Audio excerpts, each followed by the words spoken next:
Vivía en esas casitas campesinas del eje cafetero, en esas casitas que las chambranas son de macana, que el piso es de tabla y entre tabla y tabla que había rendijas por donde se iban las bolas, las monedas. Y después cuando uno necesitaba recuperarlas, desarmaba un gancho de extender ropa y con la horqueta y una caperuza al lado, intentaba volver a agarrar lo que se le había ido allá. Oiga, era de esas casas que las paredes no eran de cemento, sino de remojar la mierda de vaca con un poquito de tierra y agua y empañetarlas para que quedaran de qué? De barete. Eran de esos techos de cañabradas atravesadas sosteniendo tejas de barro. Eran de esas casas donde la puerta no se cerraba echándole llave, sino poniéndole ¿qué? Tranca. Que debajo de la cama siempre hay una vaselina de esmalte blanco con un pelón negro. Que el fogón era de leña y tenía garabatos con ollas que se le echaba tierra negra por el borde para que no se quemara, y había un hueso que se llamaba el calambombo, el gustador. Eso lo amarraban de una pita. Yo no creo que yo me aseguro, no le dicen que eso en otra parte. Me dice, ¿qué? Colombia es el país donde pasa lo más lindo y al mismo tiempo lo más duro. Ese huesito gustador era pegado de un alambre y amarrado en una puntilla del fogón de leña. Se ponía a calentar el agua, se desarmaba la pita y se bajaba el hueso para que le diera sustancia y volvía y se subía para que siguiera mañana. Y se lo prestaban entre familias con 3 condiciones: ni me lo lames, ni me lo mordés, y a las 7 me lo traes. Cuando yo tenía 8 años de edad, vivía en una casita campesina así. Esas casas que tenían los sagrados corazones de Jesús pegados en un cuadro con una puntilla, y las escuelas de sillas de caballo vieja que servían ya como materos.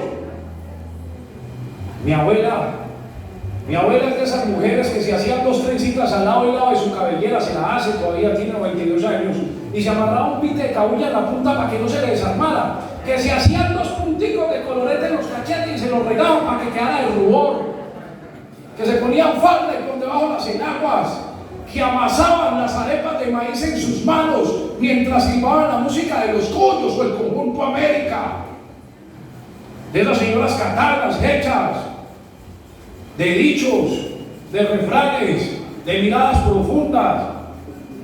Un lunes por la mañana mi abuela me levantó más temprano que de costumbre, a las 4 de la mañana, me bañó acurrucado a punta de cocadas en el lavadero, y con qué se sacaba el agua, con esas tutumas del valle de Arequipa que quedaban limpias, y eso servía para sacar agua. Me bañó, me peinó de medio lado y me echó agua panela, o tinta de frisol, o linaza, o cerveza, le echaba a uno para que el pelo le quedara tieso. Me puso un pantaloncito azul lleno de motas, las grullas, una camisetica blanca, y me colgó un lichino y me sirvió el desayuno. Yo la miré y le dije, ¿usted por qué me despertó tan temprano? Y ella me dijo, se va para la escuela. Y yo le dije, ¿pero yo qué hice? Y ella me dijo, se va a ir a aprender lo que nosotras nunca aprendimos, a leer y a escribir. Pues, arrancamos y aprender por todas nosotras y por todos nosotros.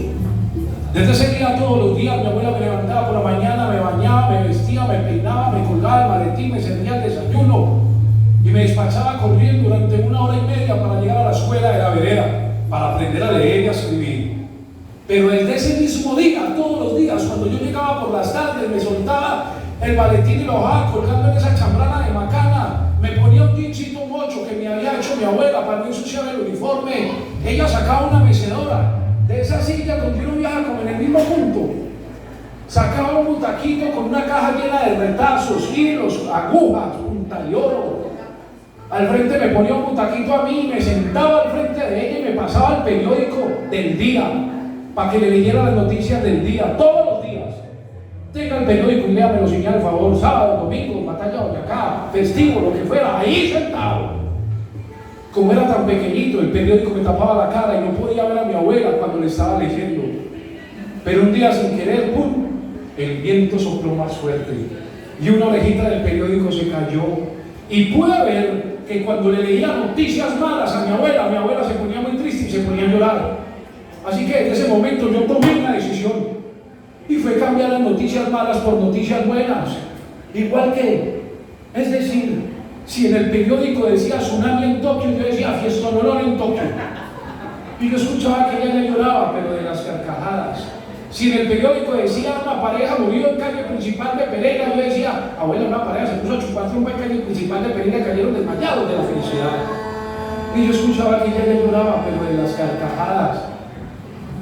Cuando cumplí 12 años de edad y tenía que irme a estudiar bachillerato a un pueblo que quedaba a 3 horas y media, ese domingo, ya con 12 años y listo para entrar a sexto, ese domingo antes de irme, yo estaba muy triste porque no iba a ver a mi abuela sino una vez al año en vacaciones.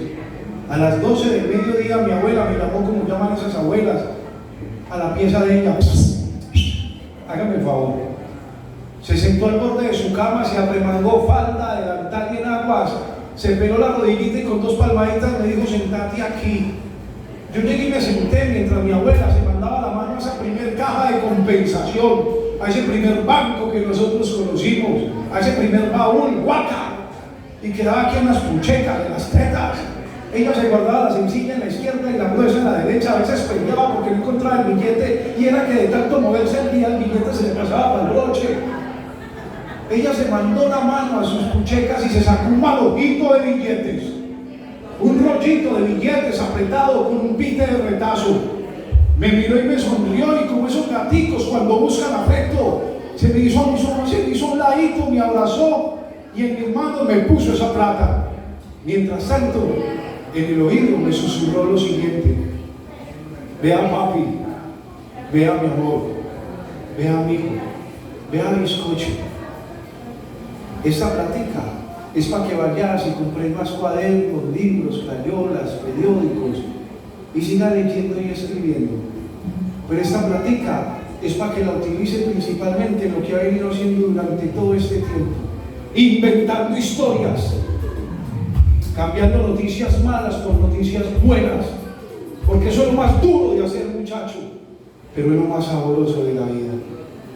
A eso se dedican ustedes, a tratar de que la vida en medio de las noticias dé esperanza, por más duro que cueste decir lo que tienen que decir, pero eso se valora, porque ahí están poniendo su pasión y su vida al mismo tiempo. Contar historias, hablar sobre las noticias malas y sobre las noticias buenas.